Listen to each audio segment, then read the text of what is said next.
Hello students, welcome back to my YouTube channel. और आज हम लोग स्ट्रक्चरल आइसोमर के टाइप को आगे बढ़ाते हैं। पिछले लेक्चर में हम लोगों ने चैन आइसोमर और रिंग आइसोमर के बारे में बात कर लिया था। आज हम लोग पोजीशन आइसोमर के बारे में बात करते हैं। सबसे पहले हम बात करेंगे कि पोजीशन आइसोमर होता क्या है। पोजीशन आइसोमर तो कहते हैं the isomers which differs in the connectivity of atom or groups. The isomers which differs in the connectivity of atom or groups is called position isomer. ऐसा भी हम लोग कह सकते हैं कि वैसा आइसोमर जिसमें एटम और ग्रुप अलग अलग पोजीशन पे कनेक्टेड हो, तो हम लोग उन सारे कंपाउंड्स को एक दूसरे का क्या कहेंगे, पोजीशन आइसोमर कहेंगे। मैं एग्जांपल देता हूँ, समझ में आ जाएगा पूरे तरीके से।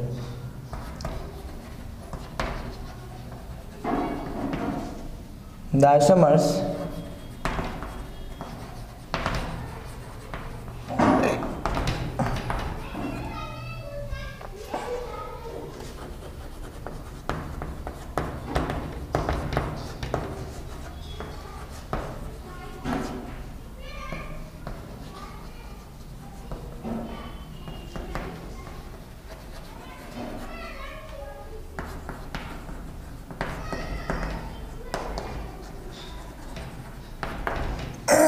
देखिए, जैसे एक मैं एग्जांपल लिख रहा हूँ आपको, CH3CH double bond CH2CH3।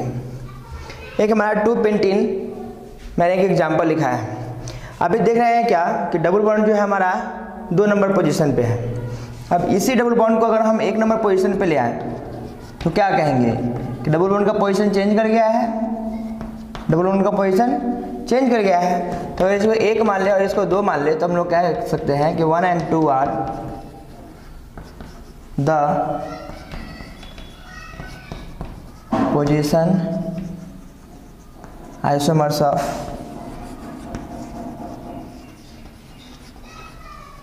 Each other. मतलब 1 और 2 जो है दोनों एक दूसरे के रेस्पेक्ट में कैसे आइसोमर्स हैं, पोजीशन आइसोमर्स हैं। फिर हम लोग एक और एग्जांपल देखते हैं। जैसे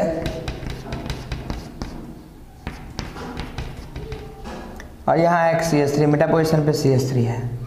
फिर हम लोग क्या देख रहे हैं कि यहाँ OH है और CH3 को हम यहाँ ऑर्थो पोजीशन पे हमारा मिथाइल ग्रुप है, और यहाँ पर क्या है, मेटा पोजीशन पे हमारा क्या है, मिथाइल ग्रुप है। अब ऑर्थो और मेटा क्या होता है, तो ध्यान से आप लोग समझें कि किसी भी एक ग्रुप के रिस्पेक्ट में अगर उसके एडजेसेंट पोजीशन पे कोई ग्रुप जुड़ा हुआ है तो वह हमारा ऑर्थो होगा। ऑर्थो के ठीक एडजेसेंट जो होगा उसको मेटा पोजीशन कहते हैं। अब मेटा के ठीक एडजेसेंट जो होता है उसको हम लोग क्या कहते हैं, पैरा पोजीशन कहते हैं। तो हम लोग क्या देख रहे हैं, यहाँ पर भी एटम और ग्रुप का कनेक्टिविटी अलग अलग पोजीशन पे है। तो कहेंगे क्या कि अगर इसको 1 इसको 2 मान ले तो 1 and 2 are position isomers of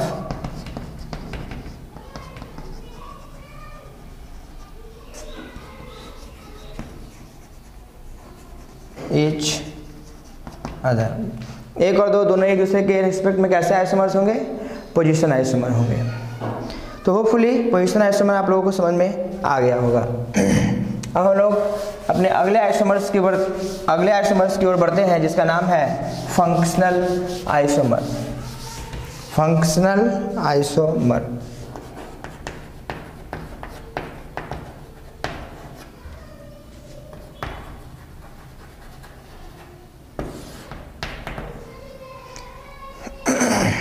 अब फंक्शनल आइसोमर किससे कहते हैं, तो 2 or more different compound having different functional group। कहने का मतलब है कि 2 or more different compound है, सबका मोलिकुलर फार्मूला सेम है, लेकिन उसका फंक्शनल ग्रुप क्या है, वो अलग अलग है। तो वैसे कंपाउंड्स को हम क्या कहेंगे, फंक्शनल आइसोमर। मतलब 2 or more different compound having different functional group.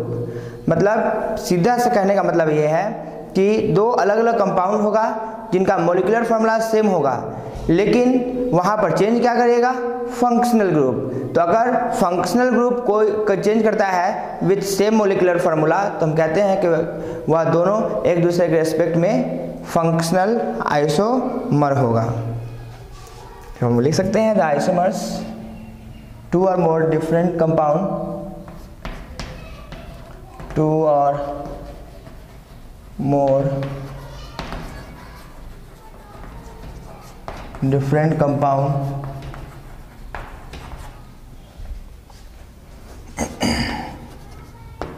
having same molecular formula, same molecular formula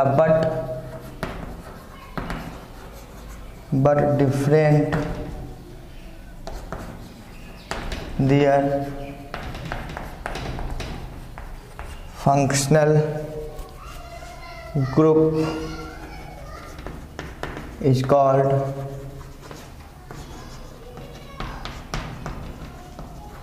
functional isomer. अब ध्यान से देखिए इस बात को, मेरे कहने का मतलब क्या है कि CH3 CH2 CH2 CH2 CH2 OH एक कंपाउंड मैंने ये ले लिया, CH3 CH2 CH2 CH OH CH3। दूसरा कंपाउंड मैंने ये ले लिया, CH3 CH2 CH2O CH2 CH3 एक कंपाउंड मैंने ये ले लिया, और CH3 CH2 या CH3 ये यहाँ पे हम O CH2 CH3 करते रहे, ठीक है। और एक और कंपाउंड हम ले रहे हैं CH3 CH2 CH2 CH2 CHO, ठीक है। अब ध्यान से देखें, इन सब के बीच हम देखने का प्रयास यह करेंगे कि कौन हमारा फंक्शनल आइसोमर होगा। तो functional isomer that means the compound having different functional group but same their molecular formula, तो इसे क्या कहेंगे हम लोग, फंक्शनल आइसोमर कहेंगे। तो ध्यान से देखें कि कौन कौन हमारा फंक्शनल आइसोमर हो सकता है। तो सबसे पहले तो हम लोग कहेंगे क्या कि ये दोनों कोई एक दूसरे का फंक्शनल आइसोमर नहीं हो सकता है, ये दोनों एक दूसरे का पोजीशन आइसोमर जरूर हो सकता है। क्यों? क्योंकि यहाँ पर ग्रुप का जो है पोजीशन क्या कर रहा है, चेंज कर रहा है। एटम में ग्रुप का पोजीशन चेंज करता है तो हम लोग कहते हैं क्या कि वो हमारा एक दूसरे के रेस्पेक्ट में क्या होगा, पोजीशन आइसोमर होगा। यानी ये दोनों एक दूसरे का फंक्शनल आइसोमर इसलिए नहीं हो सकता है क्योंकि दोनों का फंक्शनल ग्रुप सेम है, यहाँ भी अल्कोहल यहाँ भी अल्कोहल है। अब ध्यान से यहाँ ईथर है, तो ईथर है तो it may be a functional isomer of one और टू, लेकिन ध्यान रहे कि डिफरेंट फंक्शनल ग्रुप जरूर है लेकिन साथ साथ मोलिकुलर फॉर्मूला सेम होना चाहिए। तो आप सबसे पहले देखेंगे कि 5 कार्बन है और हाइड्रोजन गिन ले आप, 3 2 5 7 9 2 11 और 1 12, 5 हमारा कार्बन है, 12 हाइड्रोजन है और 1 ऑक्सीजन है। तो यहाँ पर चेक कर ले क्या 5 कार्बन 12 हाइड्रोजन 1 ऑक्सीजन है, तो 3 4 5 और 3 2 5 2 7 2 9 और 3 12, चलिए 12 हाइड्रोजन है, 5 कार्बन भी है और 1 ऑक्सीजन भी है। इसका मतलब है कि मोलिकुलर फॉर्मूला सेम है लेकिन दोनों का इस दोनों के रेस्पेक्ट में फंक्शनल ग्रुप क्या है, डिफरेंट है। तो हम कह सकते हैं कि 3 is the functional group of 1 and 2, ठीक है ना। 3 जो है 2 का भी फंक्शनल ग्रुप नहीं, फंक्शनल आइसोमर। तो 3 is the functional isomer of 1 and 2।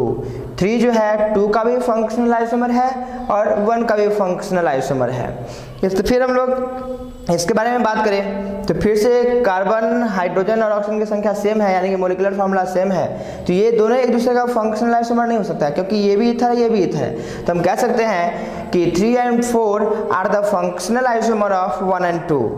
Clear है? 3 and 4 are the functional isomer of 1 and 2, क्योंकि 1 और 2 दोनों में हमारा अल्कोहल है और 3 और 4 दोनों में क्या है, हमारा ईथर है। तो इस दोनों के रेस्पेक्ट में यहाँ पर फंक्शनल ग्रुप क्या कर रहा है, चेंज कर रहा है, लेकिन चारों का जो है वो क्या है, सेम मोलिकुलर फार्मूला। जब चारों का मोलिकुलर फार्मूला सेम है और फंक्शनल ग्रुप डिफरेंट है तो यहाँ जोड़ा में है ना बच्चों कि 1 और 2 और 3 और 4, 3 and 4 are the functional isomer of 1 and 2।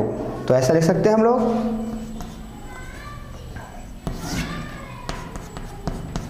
3 and 4 are the functional isomer of 1 and 2। हम लोग ऐसा कह सकते हैं बच्चों कि 1 and 2 are the position isomer of each other। ठीक है, एक और दूसरे के साथ क्या है, पोजीशन आइसोमर है। फिर 3 and 4 भी एक दूसरे का पोजीशन आइसोमर होगा। 3 and 4 are the position isomer of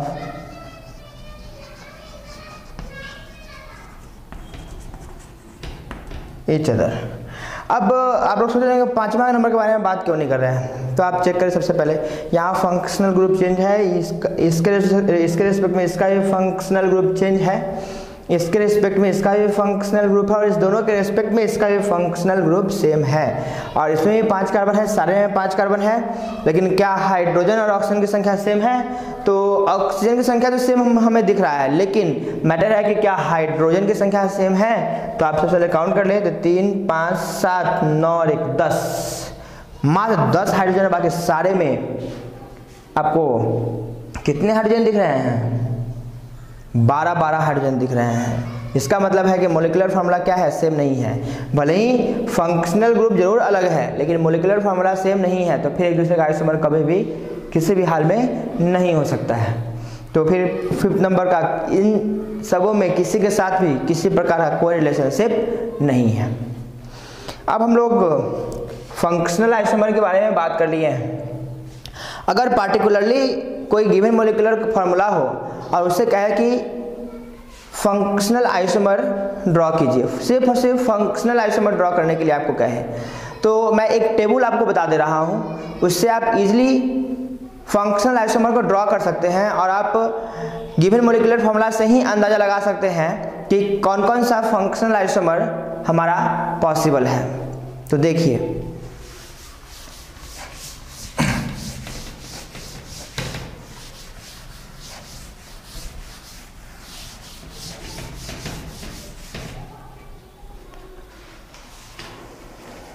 ध्यान से देखिए आप,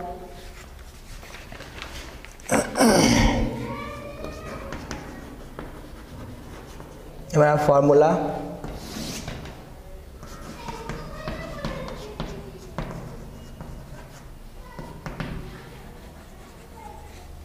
और ये हमारा फंक्शनल आइसोमर। ठीक है, अब मैं फॉर्मूला बताऊंगा और फॉर्मूला के हिसाब से उसके लिए कौन कौन से फंक्शनल आइसोमर पॉसिबल हैं इसके बारे में बताऊंगा, जिससे आपको काफ़ी आसानी हो जाएगी किसी भी गिवन मोलिकुलर फार्मूला से फंक्शनल आइसोमर को ड्रॉ करना। तो सबसे पहले हमारा CnH2n फार्मूला है। तो CnH2n फार्मूला से एक तो हमारा फंक्शनल आइसोमर अल्कीन पॉसिबल है और दूसरा पॉसिबल है साइक्लोअल्केन। ठीक है, एक अल्कीन पॉसिबल है, यानी कि एक अल्कीन यानी कि double bond containing functional group possible है, और एक साइक्लोअल्केन यानी कि रिंग कंपाउंड में कार्बन कार्बन के बीच सिंगल बॉन्ड। अगर हमारा CnH2n-2 है फॉर्मूला, तो कहते हैं कि अल्क डाइन साइक्लोअल्कीन और बाईसाइक्लो अल्केन।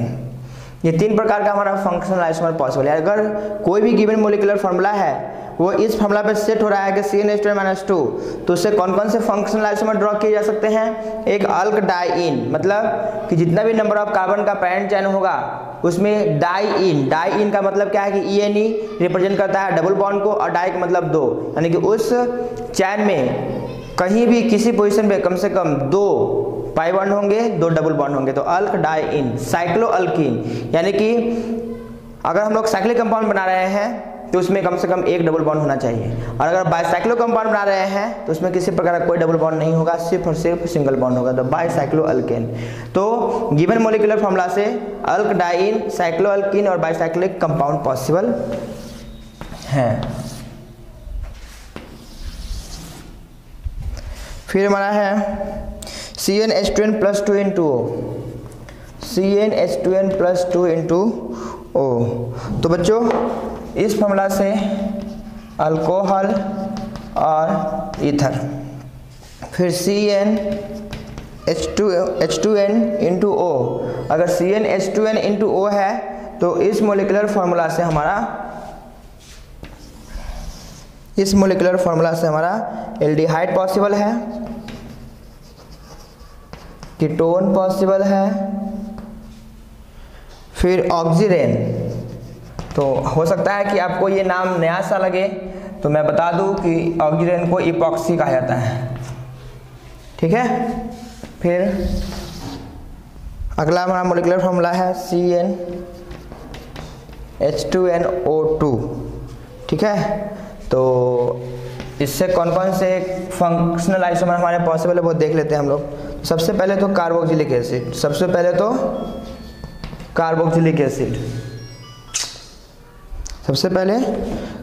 एसिड, फिर हमारा एक एस्टर पॉसिबल है, फिर हमारा हाइड्रोक्सी कार्बोनिल,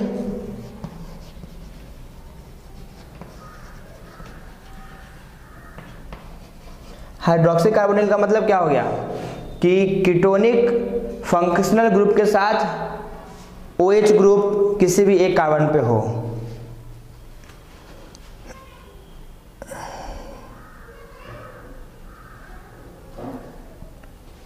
ठीक है। तो इस तरीके से हम कह सकते हैं कि CnH2nO2 से ये दो प्रकार का हमारा carboxylic acid, ester, hydroxy carbonyls, ये सारे पॉसिबल है। तो हाइड्रोक्सी कार्बोनिल्स में हमारे एल्डिहाइड भी आ जाएंगे बच्चों और कीटोन भी आ जाएंगे, ध्यान रहे आपका। हाइड्रोक्सी कार्बोनिल्स में हमारे एल्डिहाइड भी आ जाएंगे और कीटोन्स भी आ जाएंगे। तो मैं यहाँ लिख दे रहा हूँ, एल्डिहाइड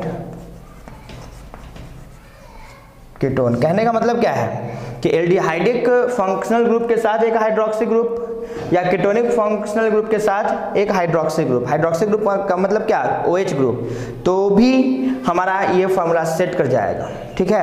क्या क्यों ऐसा कह रहे हैं, क्योंकि कीटोन में एक हमारा ऑक्सीजन होता है और हाइड्रोक्सी ग्रुप में एक ऑक्सीजन होता है, तो दोनों मिलकर 2 हो जाएगा ना। और यहाँ देखिए 2 ऑक्सीजन संख्या कितनी है, 2 है। एल्डिहाइड ग्रुप में एक ऑक्सीजन होता है और हाइड्रोक्सी ग्रुप में एक ऑक्सीजन होता है, दोनों मिलकर 2 हो जाएंगे। अब ध्यान से देखिए यहाँ पर इस मोलिकुलर फार्मूला में ऑक्सीजन की संख्या कितनी है, 2 है। तो इस तरीके से आप पहले से ही फार्मूला को देख करके आप बता सकते हैं कि इन गिवन मोलिकुलर फार्मूला से कौन कौन से हमारे फंक्शनल आइसोमर्स पॉसिबल हैं। तो अब हम लोग अपने अगले स्ट्रक्चरल आइसोमर के बारे में बात करते हैं, जिसका नाम है, अगला हमारा फंक्शनल आइसोमर है, फंक्शनल आइसोमर नहीं, अगला हमारा स्ट्रक्चरल आइसोमर है मेटामर।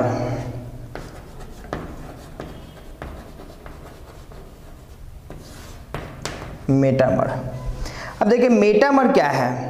कहते हैं कि structural isomer which differs in the number of carbon atom on either side of the functional group. मतलब फंक्शनल ग्रुप के आइदर साइड यानी दोनों साइड अगर नंबर ऑफ कार्बन चेंज कर रहा है तो वैसे स्ट्रक्चरल आइसोमर को हम लोग क्या कहेंगे, मेटामर कहेंगे। फिर से आप एक बार ध्यान सुने मेरी बात, मैं बोल रहा हूं कि फंक्शनल ग्रुप के, है ना, आइदर साइड अगर नंबर ऑफ कार्बन चेंज कर रहा है तो वैसा जो आइसोमर होगा, वैसा जो स्ट्रक्चरल आइसोमर होगा उससे हम लोग क्या कहेंगे, मेटामर कहेंगे।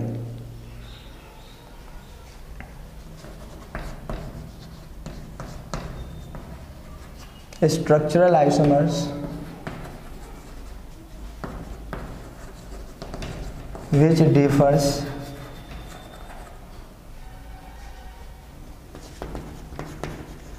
in the connectivity of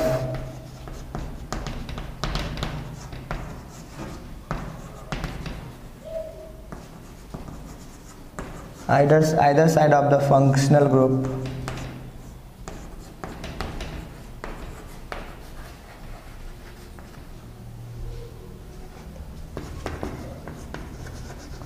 is called, जैसे एक एग्जाम्पल देख लिया आप लोग, CH3 CH2 CH2 CH2O CH3। तो ईथर के आइदर साइड जो है क्या देख रहे हैं हम लोग, इधर एक कार्बन और इधर कितना कार्बन है, 4 कार्बन है। फिर अगर इसी का एक और हम लोग इस तरीके से भी बना सकते हैं, ठीक है। अब देखिए तो इस ईथर के आइडर साइड इधर 2 कार्बन हो गया, इधर कितना कार्बन हो गया, 3 कार्बन हो गया।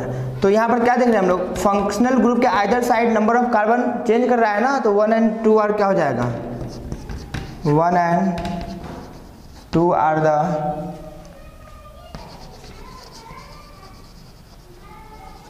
मेटामर ऑफ ईच अदर, ठीक है। दोनों एक दूसरे का रिस्पेक्ट में कैसा आइसोमर होगा, मेटामर। और मेटामर बच्चों ध्यान रहे कि सिर्फ और सिर्फ ईथर और कीटोन के केस में ही पॉसिबल है, सिर्फ और सिर्फ ईथर और कीटोन के केस में ही पॉसिबल है। तो मैं लिख दे रहा हूं यहाँ पे, metamer only possible in case of ether and ketone, ठीक है। अब हम लोग अपना लास्ट स्ट्रक्चरल आइसोमर के बारे में बात कर लेते हैं, जिसका नाम है टॉटोमर, जिसका नाम है टॉटोमर।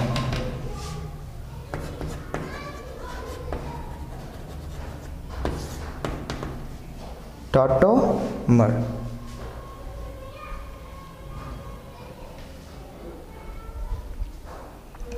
तो आप देखिए टॉटोमर के बारे में कि टॉटोमर होता क्या है, कैसे पहचानेंगे टॉटोमर को।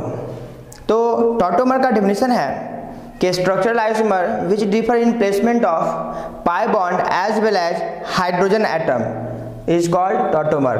मतलब ऐसा स्ट्रक्चरल आइसोमर जिसमें पाई बॉन्ड का प्लेस चेंज करने के साथ साथ हाइड्रोजन का भी प्लेस चेंज करने से जो एक न्यू टाइप्स ऑफ आइसोमर का फॉर्मेशन होगा, जो एक नया आइसोमर का फॉर्मेशन होगा, उससे हम लोग क्या कहेंगे, टॉटोमर कहेंगे। लिख सकते हैं हम लोग, फिर से डिफिनेशन में रिपीट कर रहा हूँ, structural isomer which differs in placement of pi bond as well as hydrogen atom is called tautomer and the phenomenon is called tautomerism।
ठीक है बच्चों, अब हम लोग देखते हैं कि किस प्रकार से हम लोग टॉटोमेरिज्म को पहचानेंगे और किस प्रकार से हम लोग ये कह पाएंगे कि हमारा टॉटोमर स्ट्रक्चरल आइसोमर है। तो सबसे पहले आप इस बात को जान लें कि टॉटोमर जो है वो डायनेमिक इक्विलिब्रियम में एग्जिस्ट करता है ना, और वन टॉटोमर जो है वो सेल्फ इंटरकन्वर्सिबल है इनटू अनदर टॉटोमर। कहने का मतलब है कि इक्विलिब्रियम एस्टेब्लिश होने के कारण से जो है वो ऑटोमेटिकली एक टॉटोमर से दूसरे टॉटोमर में वो सेल्फ इंटर कन्वर्सिबल होता है, वो अपने आप एक दूसरे के रूप में कन्वर्ट होता रहता है। और मोस्ट इम्पॉर्टेंट टॉटोमर जो होता है वो हमारा कीटो इनॉल टॉटोमर है। तो कीटो का सेंस कीटोन से है और इनॉल का सेंस EN मतलब डबल बॉन्ड और OL यानी कि अल्कोहल, यानी इन ऑल, यानी कि एक ऐसा हमारा कंपाउंड होगा जिसमें डबल बॉन्ड भी होगा और साथ साथ अल्कोहलिक फंक्शनल ग्रुप भी होगा। तो कहते हैं क्या कि कीटो इनॉल टॉटोमर अगर है तो ketone functional group containing compound और इनॉलिक कंपाउंड जो होगा वो दोनों एक दूसरे के साथ डायनेमिक इक्विलिब्रियम में होगा। और डायनेमिक इक्विलिब्रियम में होने के कारण से जो है कीटो सेल्फ इंटर कन्वर्सिबल होता है इनॉल फॉर्म में और इनॉल सेल्फ इंटर कन्वर्सिबल होता है कीटो फॉर्म में। मतलब वो उसको आपको चेंज करने की जरूरत नहीं है, वो अब खुद ब खुद जो है वो कीटो से इनॉल में, इनॉल से कीटो, कीटो से इनॉल, इनॉल से कीटो। तो ये किस तरीके से हो रहा है वो आप सोचे कि कीटोन ग्रुप का कन्वर्सन किस में हो रहा है, इनॉल में, यानी कि ENOL मतलब डबल बॉन्ड और अल्कोहलिक फंक्शनल ग्रुप। तो ये चेंज कैसे हो रहा है, तो पाई बॉन्ड का प्लेस और हाइड्रोजन का प्लेस चेंज होने से, ठीक है। तो पाई बॉन्ड और हाइड्रोजन का प्लेस चेंज होगा तो कीटो से इनॉल या इनॉल से कीटो यानी कि कीटोनिक फंक्शनल ग्रुप में वो कन्वर्ट हो जाएगा। और ये जो कन्वर्सन होता है वो जनरली एसिड या बेस कैटेलाइज्ड होता है, ठीक है ना। ये जो हमारा कन्वर्सन होता है फ्रॉम कीटो टू इनॉल या इनॉल टू कीटो, तो ये जो हमारा एसिड भी कैटेलाइज्ड हो सकता है या बेस कैटेलाइज्ड हो सकता है। यानी कहने का मतलब है कि किसी एसिड कैटेलिसिस के प्रेजेंस में भी इसका कन्वर्सन हो सकता है या बेस कैटेलिसिस के प्रेजेंस में भी इसका कन्वर्सन इजीली हो सकता है। तो मैं कुछ पॉइंट्स को लिख दे रहा हूँ कि tautomer exist in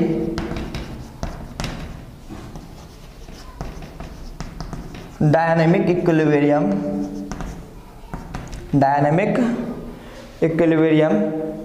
with each other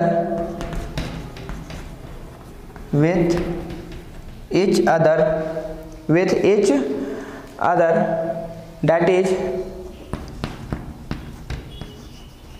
one tautomer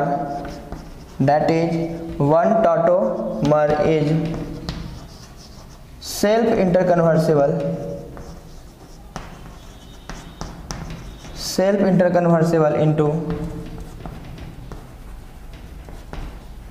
another tautomer, ठीक है। conversion of tautomer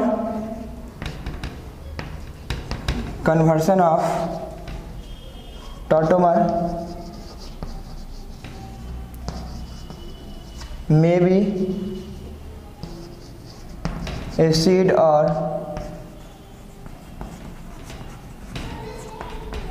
base catalysed.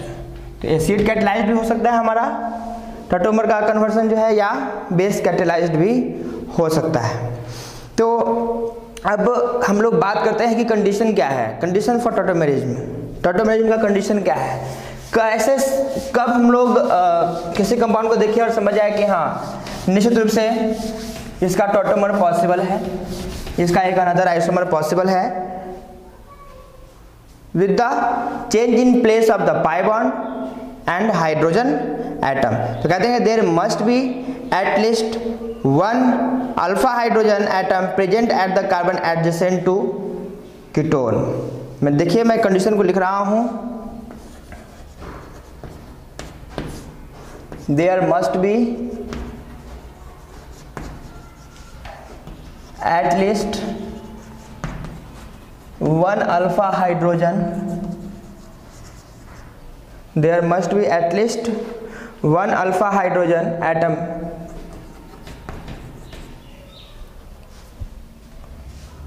there must be at least one alpha hydrogen atom at a carbon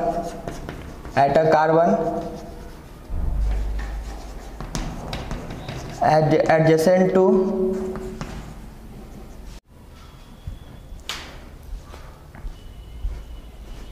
hello students, हम लोग अपने आइसोमेरिज्म चैप्टर को आगे बढ़ाते हैं और हम लोगों ने पिछले क्लास में टॉटोमर को पढ़ा था, उससे कंडीशन को पढ़ा था। अब हम लोग कुछ क्वेश्चन देख लेते हैं टॉटोमर के और कॉन्सेप्ट को क्लियर करने के लिए, ठीक है ना। तो आइए हम लोग देखते हैं कुछ क्वेश्चन।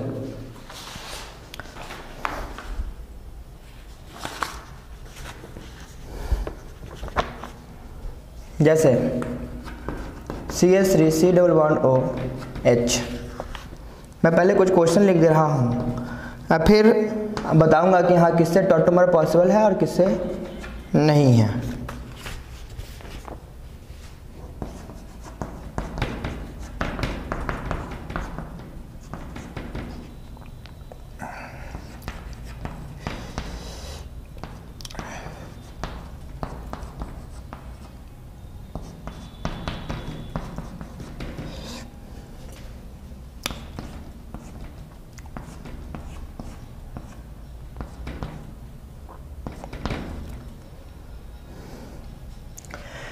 पहले इतने क्वेश्चन को आप लोग देखें कि इससे टॉटोमर पॉसिबल है या नहीं।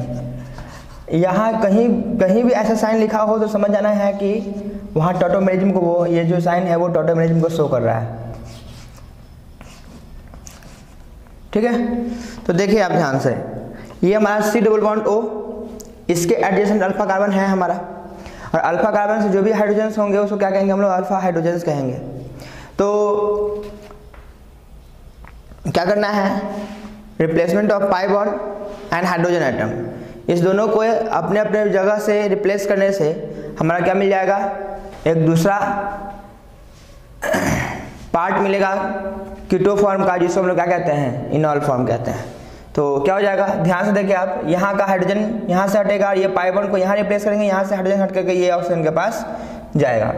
तो CH2 डबल बॉन्ड COH, यानी कि इससे तो पॉसिबल है हमारा इनॉल फॉर्म, इससे पॉसिबल है या नहीं वो देखें ध्यान से आप लोग। ये हमारा फंक्शनल ग्रुप का कार्बन, इसके एडजेसेंट ये अल्फा कार्बन, अल्फा कार्बन पे एटलीस्ट 1 हाइड्रोजन एटम होने की बात हुई थी। तो आप देख रहे हैं कि 1 हाइड्रोजन, 1 क्या, 2 हाइड्रोजन एटम है, तो यहाँ भी टॉटोमर पॉसिबल है। तो CH3 से यहाँ से हाइड्रोजन हटेगा, ये डबल बॉन्ड यहाँ शिफ्ट होगा और ये हाइड्रोजन इस ऑक्सीजन के पास चला आएगा, यानी कि यहाँ भी इनॉल फॉर्म पॉसिबल है। यहाँ देखिए हम लोग,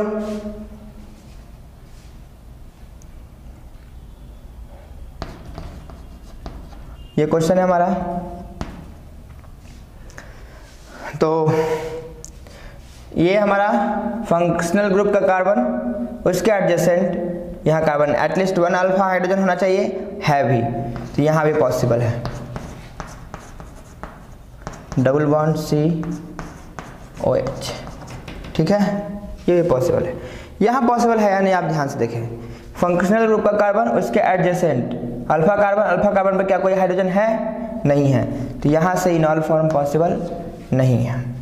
यहाँ देखिए आप, ये हमारा फंक्शनल ग्रुप का कार्बन, इसके एडजेसेंट अल्फा कार्बन यहाँ भी है और इस पोजीशन पर भी है।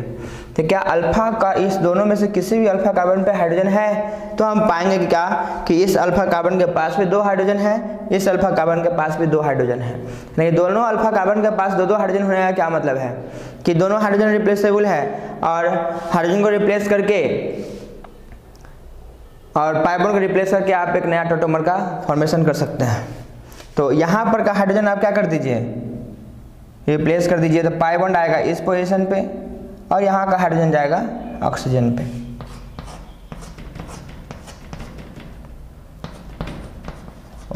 दिस, या यहाँ का अगर आप हाइड्रोजन रिप्लेस करते हैं तो पाई बॉन्ड यहाँ शिफ्ट होता है, ठीक है। तो इस तरीके से हम लोग टॉटोमर बना सकते हैं और पहचान सकते हैं कि कौन से कंपाउंड का टॉटोमर पॉसिबल है और कौन से कंपाउंड का टॉटोमर पॉसिबल नहीं है। मैंने कंडीशन ऑलरेडी बता रखा है वहाँ पे, तो दिक्कत नहीं होनी चाहिए आप लोगों को। अब फिर मैं कुछ और क्वेश्चन को डिस्कस कर दे रहा हूँ।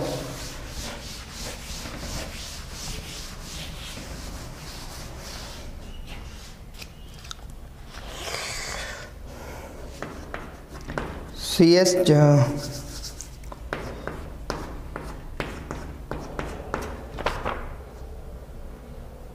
C double bond OH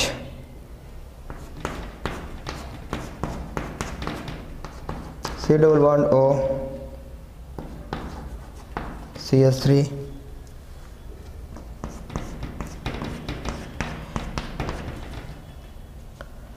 C double bond O CS2 CS3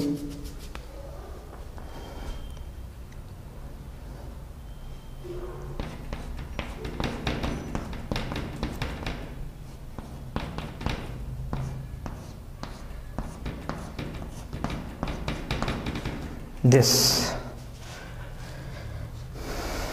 एक और क्वेश्चन लिख ले रहे हैं।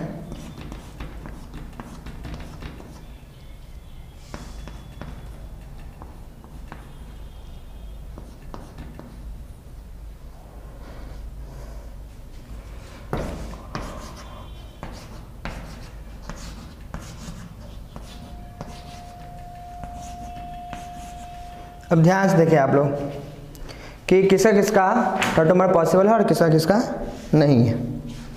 तो ध्यान से देखिए, यहाँ पर हमारा अल्फा कार्बन के एडजेसेंट, सॉरी ये हमारा फंक्शनल ग्रुप का कार्बन, फंक्शनल ग्रुप के ठीक एडजेसेंट कार्बन को क्या कहते हैं हम लोग, अल्फा कार्बन कह रहे हैं। यहाँ पे कोई भी हाइड्रोजन नहीं है, तो कहते हैं कि हम लोग कहेंगे क्या कि यहाँ पर से टॉटोमर पॉसिबल नहीं है। यहाँ हम देखें ध्यान से, क्योंकि यहाँ पे कार्बन का 4 बॉन्ड कंप्लीट हो चुका है, तो एक भी हाइड्रोजन नहीं होगा। यहाँ देखिए आप लोग, इसके एडजेसेंट यहाँ पे अल्फा कार्बन है, लेकिन यहाँ पे कोई हाइड्रोजन नहीं है, तो इधर इस साइड में टॉटोमर पॉसिबल नहीं है, लेकिन इस साइड में है। तो क्या करेंगे, फिर से वही काम करेंगे जो पहले से हम लोग करते आ रहे हैं। C यहाँ से पाई बॉन्ड को रिप्लेस करके बगल वाले कार्बन पे ले जाएंगे, O डबल बॉन्ड यहाँ से हाइड्रोजन को रिप्लेस करके यहाँ लेते आएंगे, बन गया इनॉल फॉर्म। यहाँ भी पॉसिबल है बच्चों,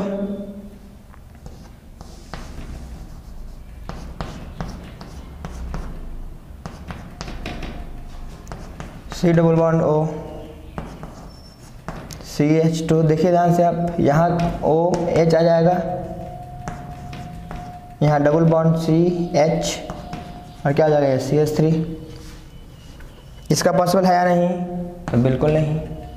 यहाँ पर हमारा फंक्शनल ग्रुप का कार्बन, इसके एडजेसेंट ये अल्फा कार्बन, दोनों में से किसी भी अल्फा कार्बन पे एक भी हाइड्रोजन नहीं है, तो हम कहेंगे कि यहाँ से टॉटोमर पॉसिबल नहीं है। फिर यहाँ पर देखिए आप, इस कार्बन के एडिशन ये अल्फा कार्बन, यहाँ पे हाइड्रोजन है, इस कार्बन के एडिशन यहाँ पर अल्फा कार्बन, यहाँ पर भी हाइड्रोजन है, और इस फंक्शनल ग्रुप के ठीक एडिशन कार्बन को हम लोग अल्फा कार्बन कहेंगे, और यहाँ भी क्या है, हमारा हाइड्रोजन पॉसिबल है, हाइड्रोजन है, तो अल्फा हाइड्रोजन है, तो यानी कि वहाँ से रिप्लेसेबल होगा, यानी यहाँ से भी टॉटोमर पॉसिबल है, तो कुछ टॉटोमर इस तरह का आ जाएगा। सब का अगर एक बार कन्वर्सन हो जाए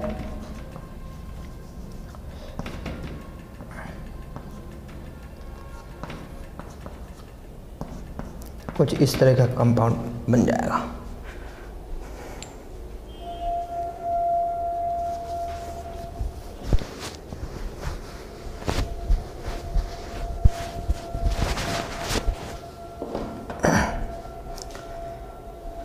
अब देखें हम लोग और आगे। अब मोस्ट इंपॉर्टेंट हमारा टॉटोमर तो क्या है, कीटो इनॉल टॉटोमर है, लेकिन क्या इसके अलावे और भी टॉटोमर पॉसिबल है, तो है तो ज़रूर, लेकिन वो सारे के सारे उतने इम्पॉर्टेंट नहीं है, लेकिन फिर भी हम लोगों को उनके बारे में जानकारी होना क्या है, ज़रूरी है। तो हम लोग उस टॉटोमर के बारे में भी चर्चा कर लेते हैं कि जैसे कीटो से इनॉल फॉर्म या इनॉल से कीटो फॉर्म में इजली कन्वर्ट होता है टॉटोमर, उसी प्रकार से और कौन कौन से ऐसे टॉटोमर है और उनका किस तरीके से कन्वर्सन होता है एक फॉर्म से दूसरे फॉर्म में, और उन सबों का नाम क्या है। तो लिख रहे हैं हम यहाँ पे, टॉटोमर ऑल्सो पॉसिबल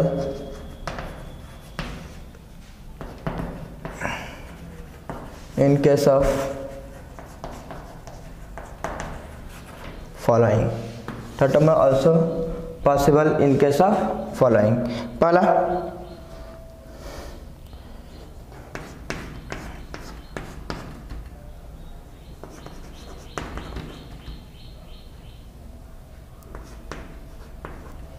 इसको हम बोलते हैं नाइट्रो फॉर्म।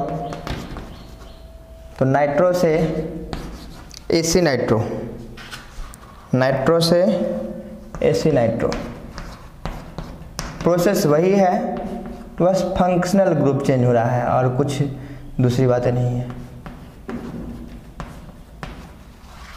तो इसको हम बोलते हैं aci nitro, nitro to aci nitro.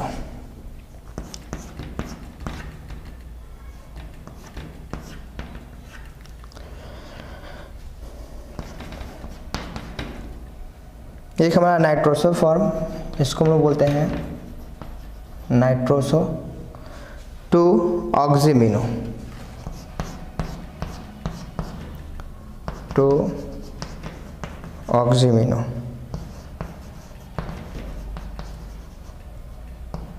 Nitroso to oximino. और तीसरा एक और पॉसिबल है हमारा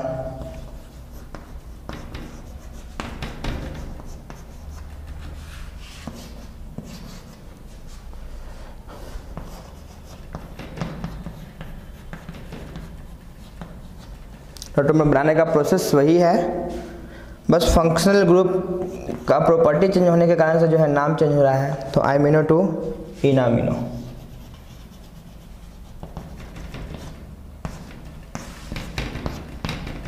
ध्यान से देखें, कीटो इनहर्ट टोटोमर के अलावे हमारा एक nitro to aci nitro, nitroso to oximino और तीसरा हमारा आइमिनो टू इनामिनो। ये 3 और टोटोमर पॉसिबल हैं और ये सारे भी सेल्फ इंटरकन्वर्सिबल होते हैं from one form to another form. तो नाइट्रो का फॉर्मेशन हुआ तो ध्यान रहे ये सेल्फ इंटरकन्वर्सिबल है इससे नाइट्रो फॉर्म में। अगर कहीं भी नाइट्रोसो का फॉर्मेशन हुआ है तो हो सकता है कि आप जिस समय फॉर्मेशन हुआ नाइट्रोसो का तो आप नाइट्रोसो देखें, लेकिन थोड़ी देर के बाद जो है आपको ये बना हुआ दिखाई देगा ऑक्सीमिनो, क्योंकि ये सेल्फ इंटरकन्वर्सिबल होता है ना, और बार बार ये एक दूसरे में कन्वर्ट होता रहता है, नाइट्रोसो टू ऑक्सीमिनो या ऑक्सीमिनो टू नाइट्रोसो। ठीक है। और लास्ट हमारा आइमिनो टू इनामिनो, लास्ट हमारा क्या होगा, आइमिनो टू इनामिनो। तो ये हमारे कुछ 3 और टोटोमर्स थे। इस तरीके से हम लोगों ने टोटोमर्स को क्या कर लिया है, समाप्त कर लिया है। अब हम लोग आइसोमेरिज्म के अगले टॉपिक की ओर बढ़ते हैं जिसका नाम है स्टीरियो आइसोमेरिज्म। हम लोगों ने स्ट्रक्चरल आइसोमर पढ़ लिया है और मैंने वहाँ पे आइसोमर को डिवाइड किया था 2 पार्ट में, एक तो स्ट्रक्चरल आइसोमर, दूसरा स्टीरियो आइसोमर। तो हम लोगों ने स्ट्रक्चरल आइसोमर को पढ़ लिया है। अब हम लोग बात करते हैं stereo isomer.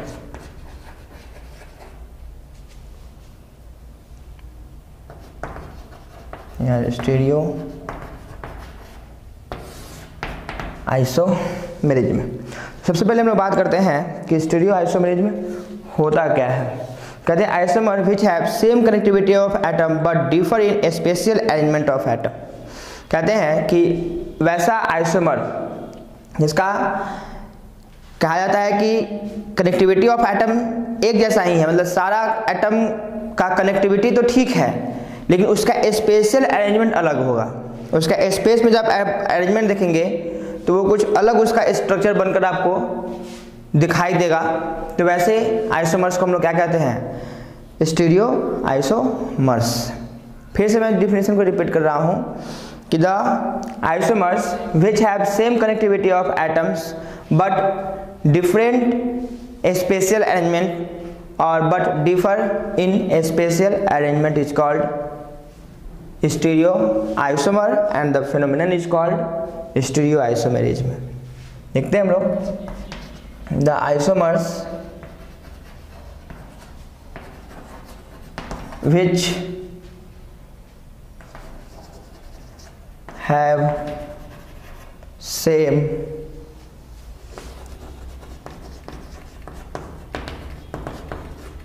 connectivity of atom but differ in spatial arrangement is called stereo isomers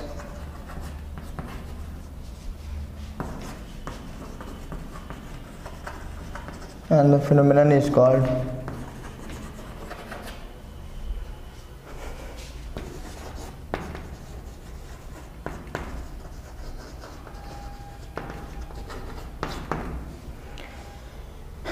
stereo isomerism. जैसे एक क्वेश्चन मैं आपको बता रहा हूँ, देखिए आप ध्यान से।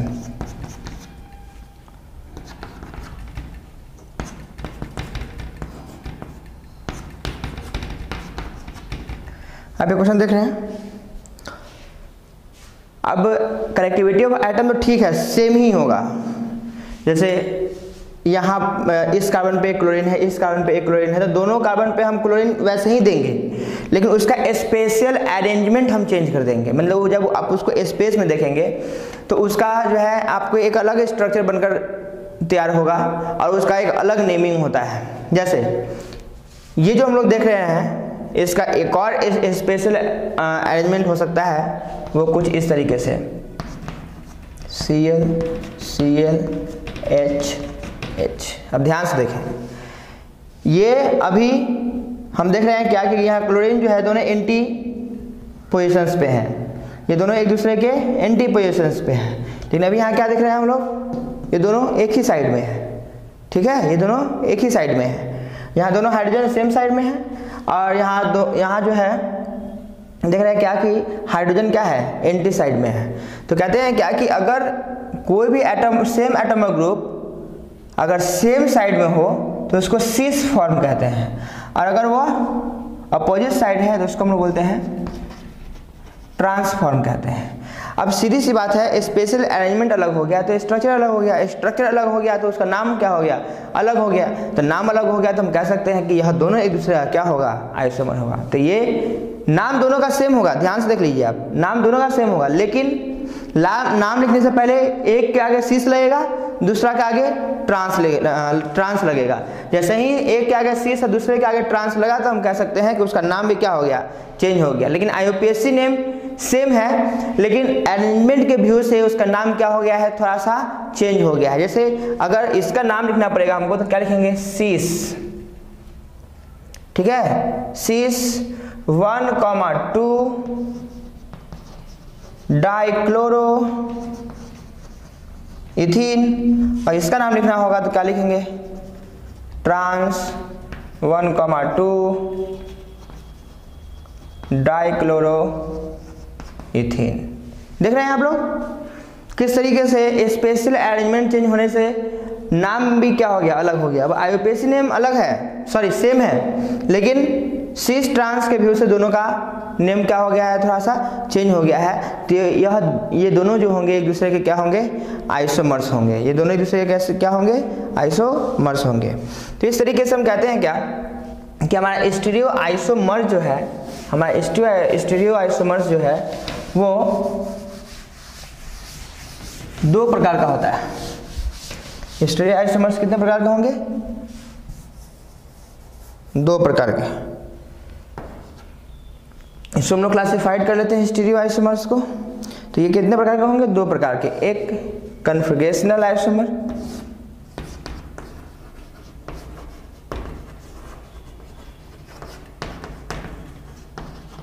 एक कन्फिगरेशनल आइसोमर, और दूसरा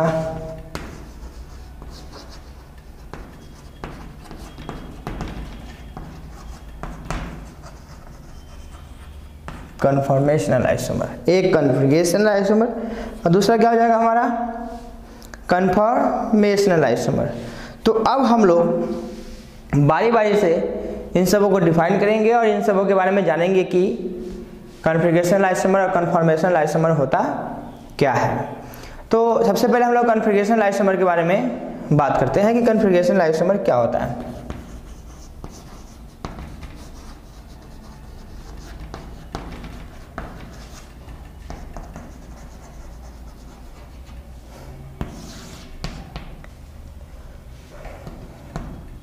कन्फिगरेशनल आइसोमर। तो कहते हैं stereo isomers which can not be interconverted from one form to another form without breaking any pi bond.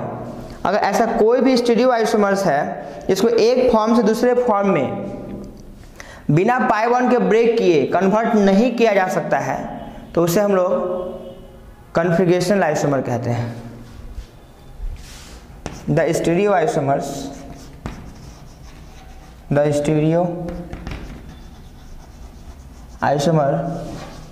which can't be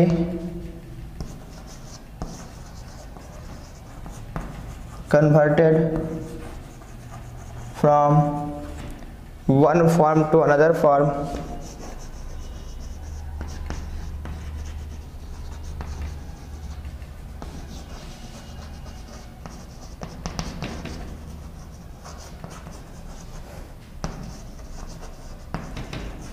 without breaking any pi bond is called configurational isomer।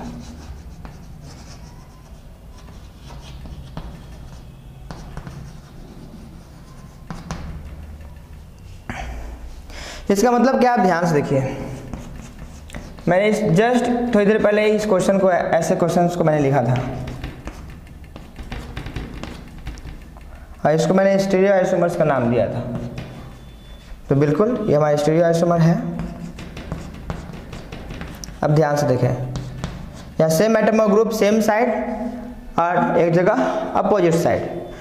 अब इस सारे atoms को आप ध्यान से देखें। यहाँ इस दोनों कार्बन का डबल बॉन्ड है, एक कार्बन पे एक क्लोरीन एक हाइड्रोजन, एक कार्बन पे एक क्लोरीन एक हाइड्रोजन।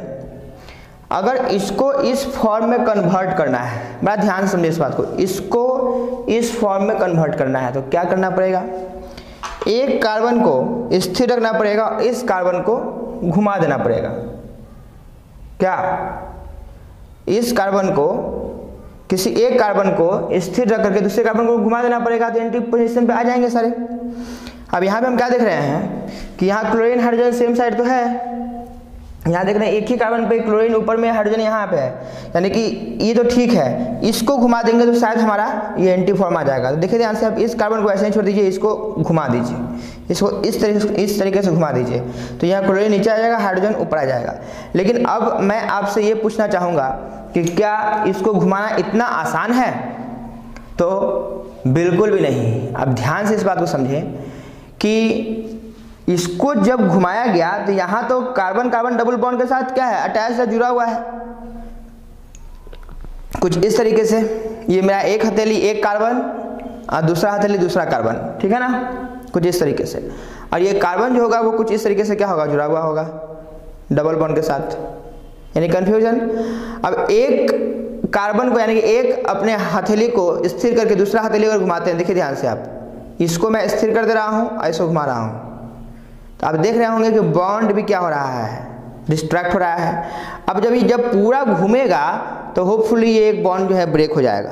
देख रहे हैं आप, तो ये जो है एक कार्बन का रोटेशन इतना आसान नहीं है, और ये तभी पॉसिबल है जब बॉन्ड क्या हो जाए, पहले डबल बॉन्ड ब्रेक हो और आफ्टर दैट कार्बन का जो है रोटेशन हो सकता है और एटम एक दूसरे के रिस्पेक्ट में एंटी पोजीशन पे जा सकते हैं। तो आप देखें इस बात को कि डिफिनेशन मैंने क्या लिखा है, the stereo isomers which can not be converted from one form to another form without breaking any pi bond is called configurational isomer, है ना। मतलब एक फॉर्म से दूसरे फॉर्म में कन्वर्ट करने में, मैंने कन्वर्ट करने के लिए बिना पाई बॉन्ड के ब्रेक किए हुए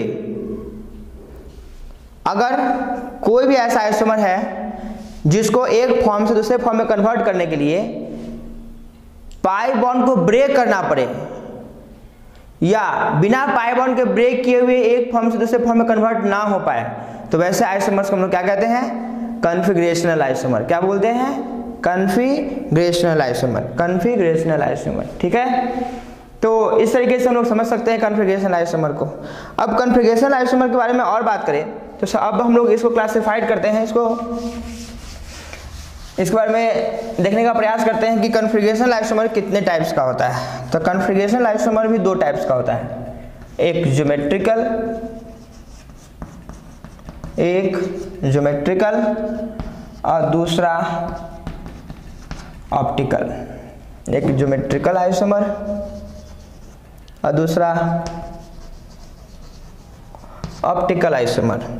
तो हम लोग सबसे पहले ज्योमेट्रिकल आइसोमर के बारे में बात करते हैं कि ज्योमेट्रिकल आइसोमर होता क्या है। तो आइए हम ज्योमेट्रिकल आइसोमर के बारे में पढ़ते हैं।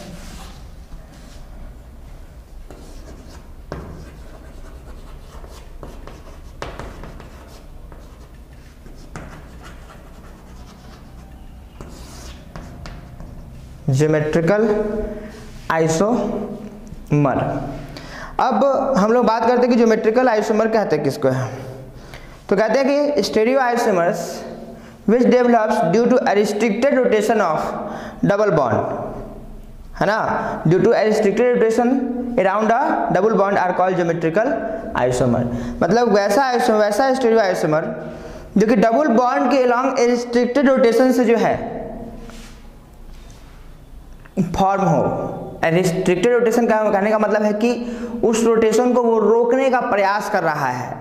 और सिंपल शब्दों में मैं बोल दूं कि बिना पाई बॉन्ड के ब्रेक किए हुए एक फॉर्म से दूसरे फॉर्म में कन्वर्ट ना हो पाए, पाई बॉन्ड के ब्रेक होने पर ही उसका एक फॉर्म दूसरे फॉर्म में कन्वर्ट हो, तो वैसे आइसोमर्स को हम लोग ज्योमेट्रिकल आइसोमर भी कह सकते हैं। तो डेफिनेशन में लिख दे रहा हूँ, द स्टीरियो आइसोमर या the configurational isomer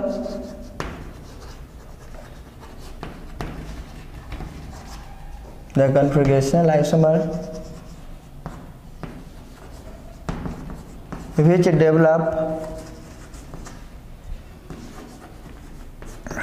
due to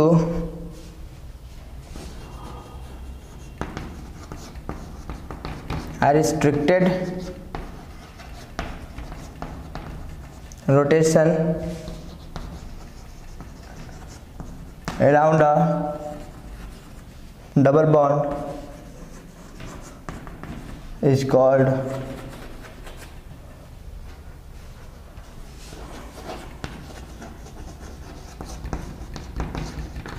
geometrical isomer.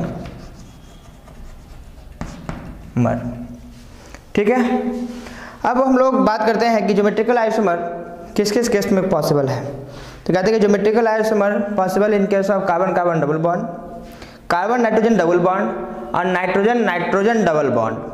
ठीक है ना, ज्योमेट्रिकल आइसोमर किस किस केस में पॉसिबल है।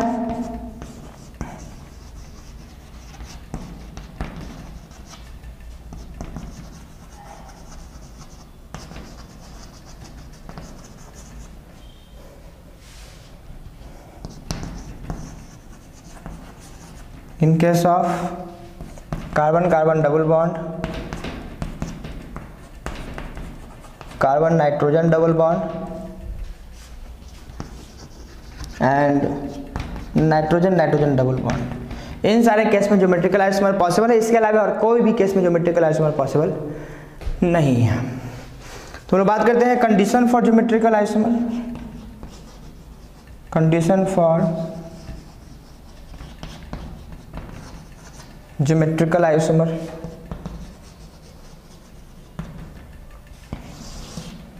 ध्यान से देखें, carbon carbon double bond A B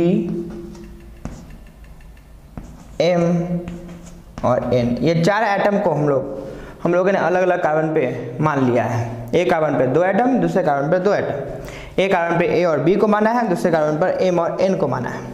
तो कहते हैं कार्बन कार्बन डबल बॉन्ड है और A does not equal to B and M does not equal to N, A does not equal to B और M does not equal to N, तब जाके ये geometrical isomer हो जाएगा। ठीक है, कहने का मतलब है